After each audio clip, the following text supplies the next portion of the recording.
Hello, আসসালামু আলাইকুম। বন্ধুরা, বাসায় এসে দেখলাম রাইস কুকারটা লাইন পাচ্ছে না। লাইন না পাওয়ার কারণ হচ্ছে এটা ফিউজ, জাস্ট এটা নষ্ট হয়েছে। এটা আমি চেঞ্জ করলাম, পুড়ে গেছিলো। পুড়ে যাওয়ার কারণে হয়তো পানি শর্ট করতে পারে, বা হচ্ছে লাইন পাচ্ছে না, ভাত হচ্ছে না, এই কারণ হয়। জাস্ট এটা অনলি মাত্র 20টা টাকা দাম নেবে। এটা আপনারা বাসায় বসে নিজে লাগাতে পারবেন। আমি এটা লাগাচ্ছি, দেখুন আপনারা।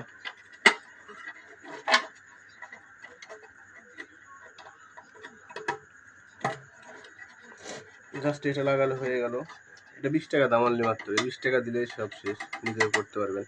আর কোনো সময় দেখেন যদি ভাত হচ্ছে না, ভাত না হইতে আপনার হচ্ছে ভাতের সবুজ বাতিটা উঠে গেছে বারবার, সেক্ষেত্রে এই ঠিক এটা নষ্ট হলে হয়। এটা 90 টাকা দাম। এটা হয়তো যারা কাজ জানে ওরা 300-400 টাকা নেবে আপনার 90 টাকার জন্য। এটার দাম 20 টাকা। 20 টাকার জন্য আপনার 100-200 টাকা নেবে। এগুলো জানা থাকলে অবশ্যই ভালো। আমার টুকটাক জানা আছে, সেক্ষেত্রে আমি নিজে নিজে করে ফেললাম।